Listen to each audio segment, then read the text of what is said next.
Pessoal, eu acabei cantando a pedra para vocês, né? Eu disse o que aconteceria, mas parece que ninguém me ouviu.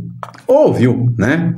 A gente vai falar um pouquinho sobre essa questão da anistia, como que está rolando essa situação da anistia.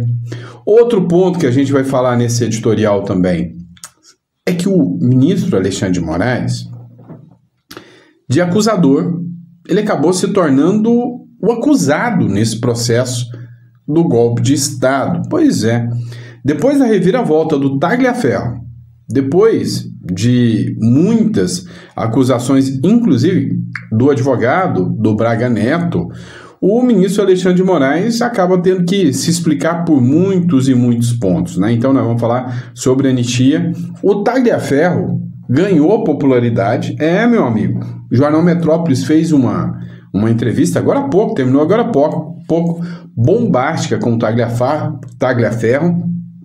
Tá dando o que falar e a gente vai discutir sobre isso aqui com vocês. Isso e muito mais, tá? Vamos falar de questão interna aqui um pouquinho. Primeira coisa, vamos falar de anistia, né? Olha, o Mota encontra com o Tarcísio de Freitas e o Ciro Nogueira para discutir o projeto da anistia. Eu disse que esse projeto de anistia seria discutido com muitas mãos. E esse encontro com o Hugo Mota, adivinha por quem foi organizado? Por Arthur Lira, tá?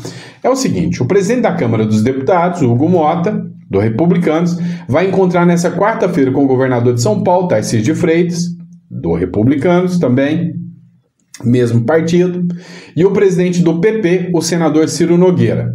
Eles discutirão um projeto de anistia aos condenados por tentativa de golpe de Estado. O encontro ocorrerá logo após o encerramento da primeira semana de julgamento do ex-presidente Jair Bolsonaro e aliados no Supremo Tribunal Federal. Ou seja, já está tudo alinhado aqui para que Bolsonaro receba anistia. Isso é uma boa notícia, de certa forma, sim, tá? E aí entra aqui. O STF reagiu ao Tarcísio de Freitas. STF reage a Tarcísio e já tem maioria para barrar indulto ou anistia prometidos a Bolsonaro. Matéria da Mônica Bergamo, tá? Da Folha de São Paulo. O Supremo Tribunal Federal, em sua composição atual, já tem a maioria para barrar a anistia que o governador de São Paulo, Tarcísio de Freitas, articula com o Centrão para beneficiar Jair Bolsonaro e livrá-lo da prisão. A movimentação de Tarcísio e a força com que o tema avançou nessa semana na Câmara surpreenderam os magistrados da Corte, que já afirmam que a possibilidade de anistia vingar é nula. Tá, então, saiu essa matéria da Mônica Bergamo, dizendo que não, que os ministros do STF não vão aceitar a anistia, que já formaram maioria, que vão derrubar a anistia se ela for aprovada. E aí vem o Tarcísio de Freitas. Pois é, Tarcísio busca ministros do STF para discutir proposta sobre anistia. Matéria do Infomoney, tá? A Infomoney está aqui falando sobre isso. Ó, o governo de São Paulo, o governador de São Paulo, Tarcísio de Freitas, tem procurado ministros do STF na tentativa de construir um caminho jurídico que permita a aprovação de um perdão aos condenados no 8 de janeiro de 2023 e ao ex-presidente Jair Bolsonaro. As conversas foram confirmadas ao Globo por magistrados do tribunal e interlocutores do governo paulista, ou seja, foi confirmada que teve uma reunião do Tarcísio com ministros do STF. A busca de Tarcísio por uma interlocução com o STF ocorre por uma avaliação de aliados de Bolsonaro sobre uma possível declaração da Corte da inconstitucionalidade do projeto de anistia aprovado no Congresso. Assim, a intenção do contato foi sondar os magistrados sobre o tema. Ou seja, Tarcísio já conversou com os ministros do Supremo Tribunal Federal sobre a anistia. Olha, o fato é que o Barroso já deu uma chave, um deixa, dizendo que essa anistia pode acontecer depois do Bolsonaro condenado. Antes não. Mas depois da condenação do Bolsonaro, a anistia pode acontecer. O Barroso foi muito claro, não se anistia ninguém antes de uma condenação. Só pode acontecer uma anistia depois da condenação. É o que disse o ministro Luiz Roberto Barroso, tá? Então, hoje eu afirmo e confirmo para vocês, a minha percepção é de que há uma costura aqui para condenar o Bolsonaro, mandar ele para a cadeia, aprovar uma anistia depois disso, dar todo o mérito disso para o Tarcísio vence as eleições e depois tem um bom discurso com todo mundo, acaba ficando por isso mesmo, rifam o ministro Alexandre de Moraes, o Donald Trump fica tranquilo e fica por isso mesmo. Essa é a ideia, esse é o plano. Escuta o que eu estou falando, tá? E aí, esse encontro do Tarcísio aqui, para mim, diz muito sobre o caso. É um abuso, é um absurdo o STF se envolver politicamente num assunto que é político. A anistia é um assunto 100% político. A anistia é um assunto 100% político. O STF se envolver numa anistia é uma aberração. Não tenha dúvidas disso, tá? Não tenha dúvidas disso. O STF não poderia se manifestar, mas já o fez com o Daniel Silveira, né? Já o fez. Agora, vamos lá, vamos continuar em relação ao STF, né? Está acontecendo o julgamento do Bolsonaro. E nesse julgamento do Bolsonaro, a defesa do Braga Neto soltou uma bomba dentro do Supremo Tribunal Federal, no sentido figurado da palavra. Disse que as provas baseadas do processo foram adulteradas. Pois é, a gente já está tendo tantas denúncias de adulteração. Tem uma denúncia de adulteração no caso Felipe Martins, lá nos Estados Unidos, de entrada adulterada nos Estados Unidos. O Tagliaferro falou em denúncia de adulteração também sobre um processo sobre empresários de um grupo de WhatsApp que adulteraram uma data. A gente viu falar também sobre adulteração, inclusive, essa não foi investigada, das conversas de WhatsApp do general careca lá, como é que chama? Da BIM, né? Me fugiu o nome dele agora, tá? Adulteraram e ficou por isso mesmo. E aí teve o Tagliaferro, que falou que adulteraram as datas. Olha o que o advogado do Braga Neto falou aqui. Porque essa defesa tem que fazer prova. Os prints que o Ministério Público se relaciona, eles foram adulterados. Por quem? Nós juntamos um parecer disso, ministro Flávio Dino. Porque o que acontece? Não é uma troca de mensagens, não tem uma cadeia de custódia, ministro Flávio Dino.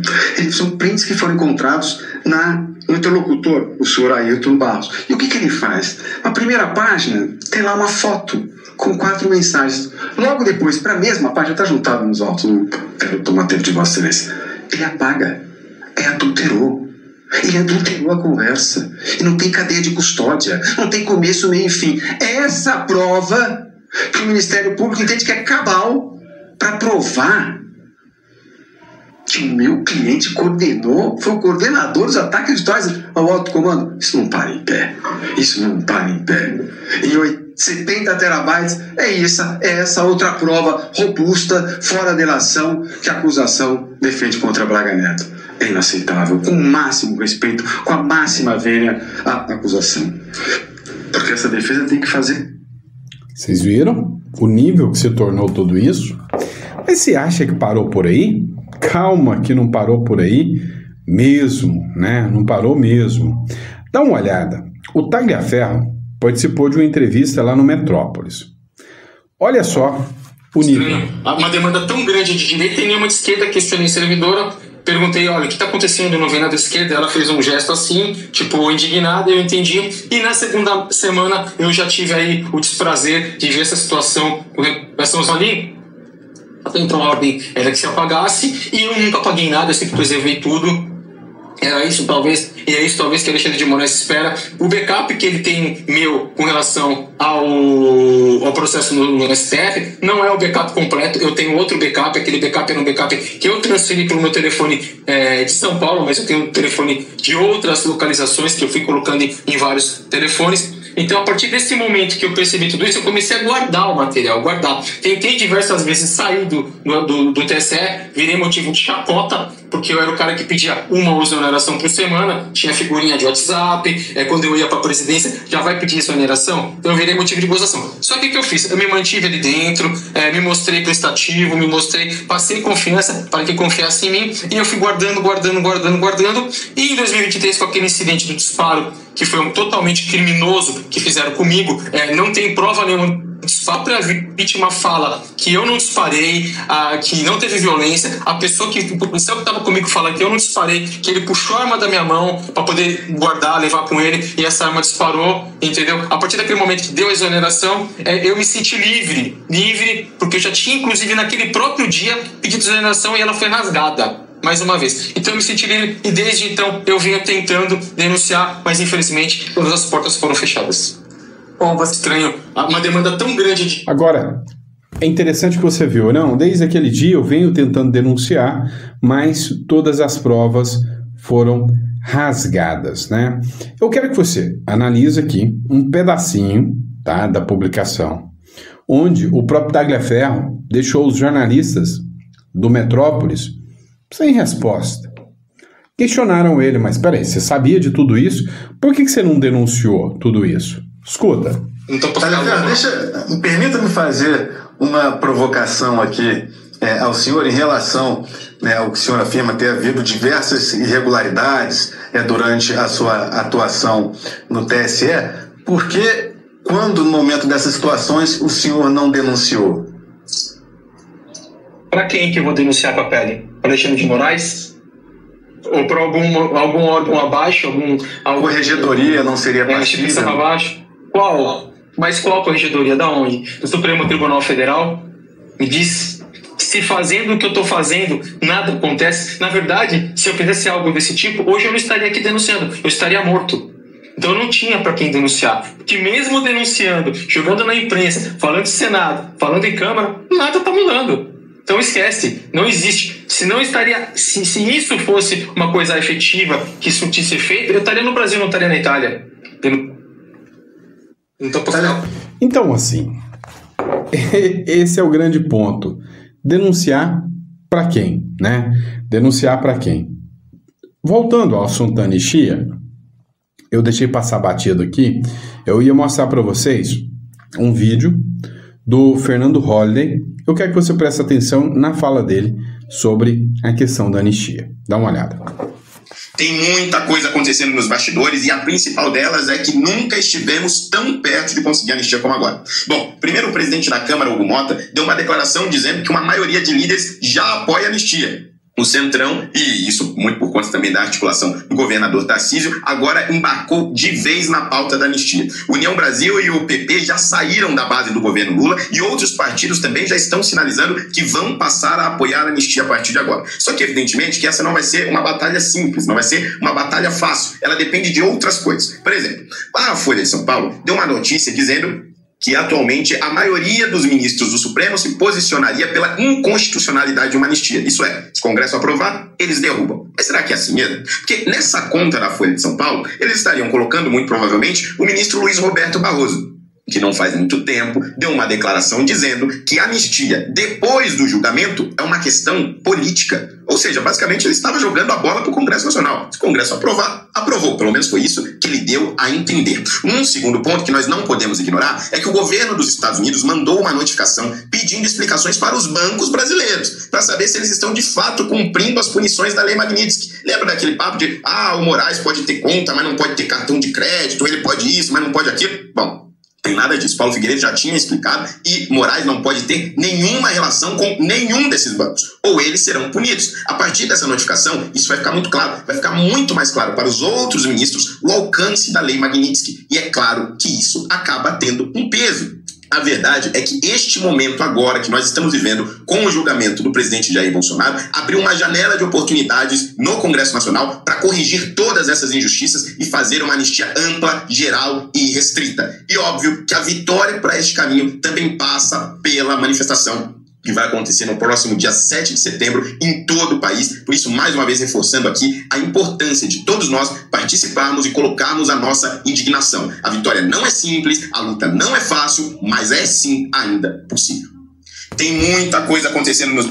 Então, esse vídeo do Holliday eu quis colocar aqui para vocês justamente, né, porque ele mostra que tem uma pressão hoje grande sobre a questão da anistia, e que o Tarcísio de Freitas é o nome, de certa forma, né, que vai aprovar a anistia. Agora, sobre qual argumento, né, sobre qual justificativa, sobre qual acordo essa anistia vai ser aprovada? Tira o Bolsonaro para o Bolsonaro não ir preso, mas deixa ele inelegível. Tira o Bolsonaro sai, mas vai ter que apoiar alguém. O que vai acontecer? Vamos estar acompanhando, mas eu já acho que eu já sei, né, o roteiro dessa história. Vamos lá, pessoal. Matéria do Metrópolis. Essa cena aqui foi muito interessante. O governo Lula, ele está com um probleminha muito grande. Ele não está com muita gente competente, ele não está com muita gente do lado dele lá, dentro do Senado, para brigar por ele. O primeiro tombo que o Lula levou foi no processo da CPI do INSS. Lembra daquele projeto, né, do processo? A CPI do INSS já estava com cartas marcadas. Todo mundo preparado. Quem seria o presidente? Omar Aziz. Quem seria o relator? Ora, seria o Renan Calheiros. E aí teríamos uma CPI que não só poderia acabar em pizza, como poderiam tentar voltar toda a CPI contra o Bolsonaro. O que aconteceu? Parece que no dia os petistas não foram trabalhar muito e, tomaram um canga, né? Tomaram um toco. Hoje uma coisa parecida aconteceu. Querem aprovar a CPI dos Correios. Olha, quem não quer saber como que uma empresa como os Correios, que davam lucros bilionários na mão do Bolsonaro, de repente muda de gestão e começa a dar prejuízos bilionários. Tem coisa errada nessa história, não é? Então, vamos fazer uma CPI dos Correios e investigar o Fernando Haddad. Certo. Só que se os petistas comparecessem lá na comissão, ora, eles iam rejeitar. Aproveitando um atraso do senador Rogério Carvalho, que é do PT, aproveitando que o pessoal do PT não foi trabalhar, a oposição aproveitou mais um gancho e, aprovou a CPI dos Correios. Presidente, possamos ter a resposta. Obrigado. Questão de ordem, presidente. Pois não, querido amigo senador. Chegou correndo. Rogério Carvalho. Eu tinha uma questão de ordem sobre essa questão. O senhor abriu já votou? Já votou, já foi aprovado. É o seguinte, o nosso relatório, senador Rogério. Eu vou encaminhar para a mesa sobre isso. Já lhe passo a palavra, meu querido amigo. Nós havíamos lido o relatório na reunião do dia 16 de julho, quando nós ficamos de pautar a aprovação dessa proposta de fiscalização. Abrimos e aprovamos agora o relatório prévio pela admissibilidade da matéria. De forma que, se Vossa Excelência quiser fazer alguma consideração, farei diretamente à mesa diretora do Senado Federal, presidente. Pois não. Sabe por quê, presidente? Porque eu vim correndo. Pode não, fique tranquilo, eu lhe dou tempo para o senhor descansar. Vossa Excelência abriu e sumariamente botou em votação sem que a gente tivesse o direito de se manifestar. Uma manobra clara. Não, deixa eu falar, presidente. Não, por favor. Eu vou falar. Você vai falar, eu vou deixar você falar quanto tempo você quiser. Eu estou deixando você se acalmar para você ter tempo para falar. Nunca. Eu só estou cansado. Correndo. Porque a sessão abriu e foi o tempo de chegar aqui. O senhor colocou em votação, aprovou, sem dar o direito, antes da votação, da gente se manifestar. Isso é uma manobra clara de atropelar o processo para não ter debate. Como tudo que representa o que vocês representam. O 8 de janeiro, a tentativa das urnas... Já vai chamar de golpe. A busca para anistia para quem cometeu o crime. Ou seja, isso, presidente, é uma vergonha para o Congresso Nacional e para o Senado da República. Portanto, eu não tenho mais que discutir, isso já aprovou. Eu vou encaminhar uma questão de ordem à mesa diretora do Senado, levantando todas as inconsistências que tem nessa proposta de fiscalização, porque extrapola, entra em empresas privadas, que não é competência dessa comissão, não é uma comissão parlamentar de inquérito, é uma comissão que tem por obrigação fazer a fiscalização de órgãos da administração direta e indireta, não pode extrapolar. Para cada convocação tem que ter um requerimento específico, e aqui tem uma construção total, ampla e de indefinição e dos requerimentos que devem ser aprovados individualmente. Portanto, eu vou encaminhar à presidência da mesa, à presidência do Senado Federal, uma consideração sobre o extrapolamento dessas competências que estão aqui propostas nessa proposta de fiscalização feita pela CTFC, aprovada sem que a gente tivesse o direito de se manifestar. Presidente, possamos ter a resposta. Obrigado. Pois é, lembrei da quinta série, quando chega aquele aluno atrasado no dia da prova e o professor fala, não vai fazer a prova. E ele tenta argumentar contra o professor com argumentos de quem nem sabe o que é a matéria que o professor deu, né? Então é bem a cara, né? Vamos lá, bora falar sobre isso aqui. Matéria do jornal Metrópolis, tá bom? Mendonça decide o que fazer com o habeas corpus que pede o fim da ação sobre golpe de Estado. Olha só que lindo. Agora o Mendonça já sabe fazer, já sabe o que fazer. Vai fazer o quê? O que não deveria, né? Vai atropelar a Constituição. Pois é, segundo essa matéria aqui, o André Mendonça, sorteado relator de um pedido de habeas corpus para suspender a ação penal que julga o golpe de Estado, o ministro André Mendonça já sabe o que fará com a solicitação da defesa do tenente-coronel Hélio Ferreira Lima, que é réu no processo, junto ao Jair Bolsonaro e outros aliados do ex-presidente. Segundo essa matéria do Paulo Capelli, André Mendonça não acolherá o pedido militar, porque não cabe a um magistrado do Supremo suspender, por meio de habeas corpus, ato de outro ministro da Corte. Há jurisprudência e súmula nesse sentido. Cara, sinceramente, eu aprendi isso aqui na época que eu estudei, tá? Aprendi no curso de Direito que o habeas corpus é um remédio constitucional inegociável e irretratável. No que eu aprendi sobre o habeas corpus, você poderia fazer um habeas corpus até num pedaço de pão. O habeas corpus era um remédio constitucional para garantir a liberdade, o direito de ir e vir de um cidadão que está sendo vítima de um abuso e de um arbítrio. Ele não tem forma, não tem regra, não tem destinatário. Ele só se cumpre porque alguém está violando um direito inarredável, um direito inquestionável de alguém. E pelo que eu aprendi, até um juiz inferior poderia dar um habeas corpus em relação a uma decisão de um magistrado superior. Por quê? Porque o habeas corpus visa garantir um dos direitos principais de qualquer cidadão, a liberdade. Então, quando eu estudei direito, se eu tenho uma ação ilegal, porque um dos requisitos do habeas corpus é uma ação ilegal.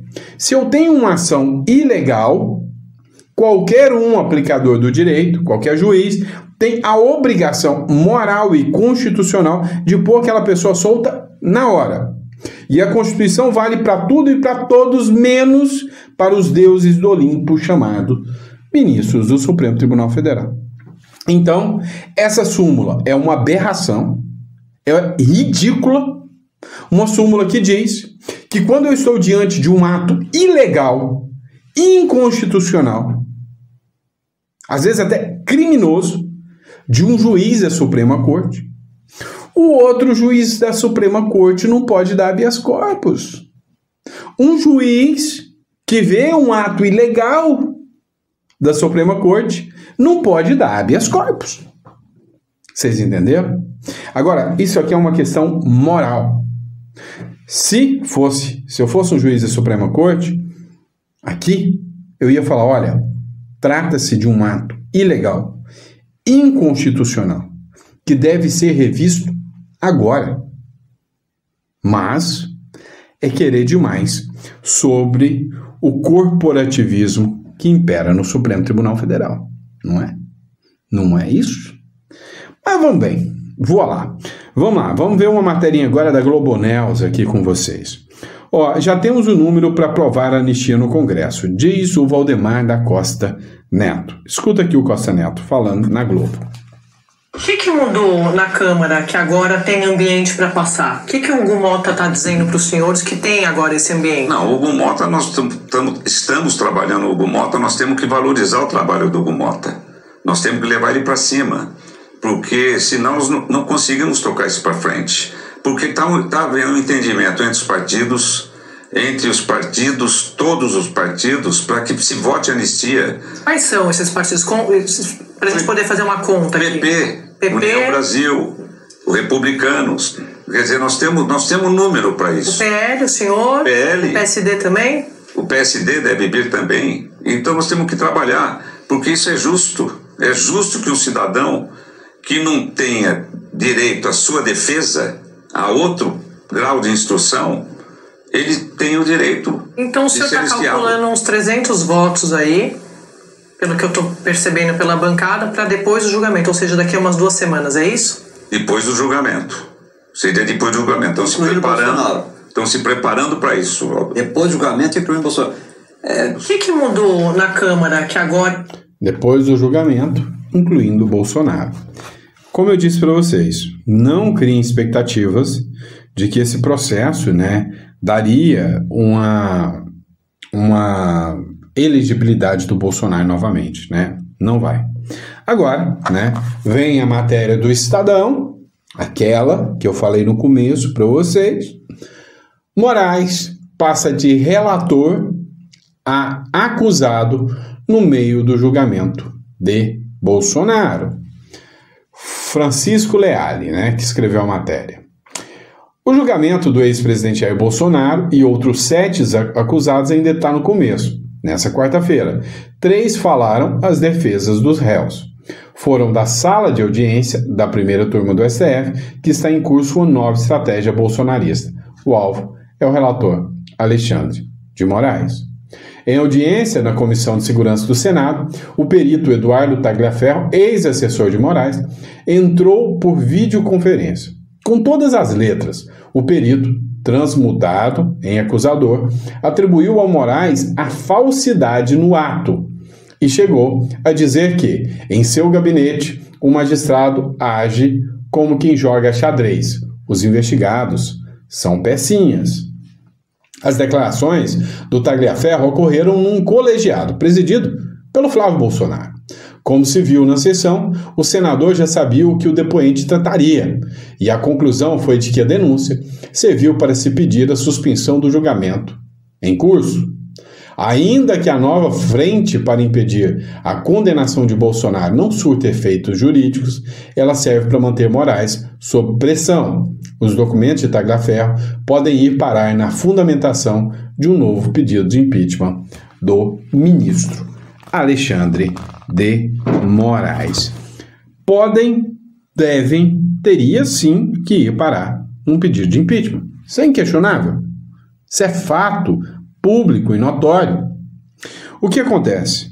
A questão do Tagliaferro, quando eles falam, parece até que o Eduardo Bolsonaro, o Flávio Bolsonaro, sabia o que o Tagliaferro ia falar.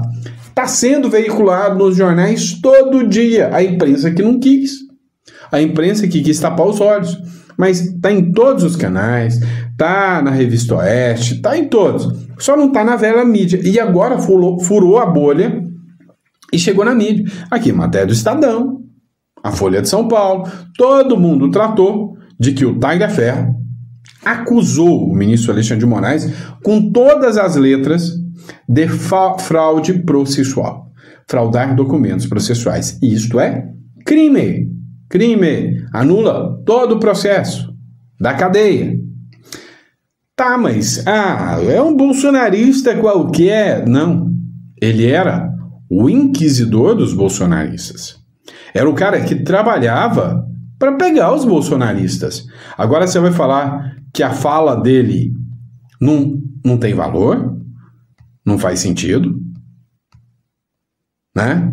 Não faz sentido algum você falar, não, mas a fala do Tagliaferro não tem valor. Pelo contrário, é uma das maiores bombas que se tem no mundo jurídico desde que começou esse circo chamado julgamento da trama golpista. Tabajara. Tabajara é por minha conta, tá, pessoal? Então, assim, hoje, observando tudo que está acontecendo, o que a gente pode dizer com toda certeza mesmo? Essa pauta do julgamento de Bolsonaro é uma pauta que não se sustenta, não se segura, é uma pauta fraca. Juristas sérios, renomados, até da esquerda, como o Mairovitch, já disseram, isso aqui vai ser anulado. Pode não ser hoje, mas vai ser anulado. Por quê? Porque se tornou, literalmente, um verdadeiro circo, né? E circo, cara, não tem razão de existir dentro do mundo jurídico, né? Então, juiz não pode atuar fazendo do tribunal um picadeiro, né? Não dá para ser assim. Então, sinceramente, vai ter sim, mais cedo ou mais tarde, a revisão de todos esses processos ante a tantas nulidades que pairam sobre o processo. Sim, mais cedo ou mais tarde vai ter alguma ação, né? Revogando aí esse processo, né? Essa decisão, que será absurda. E é isso, pessoal. Obrigado pela confiança, pela credibilidade. Daqui a pouquinho, né? Ou seja, amanhã, né? Amanhã a gente está de volta para mais um bate-papo. Obrigado por tudo, obrigado pela confiança e até o próximo editorial.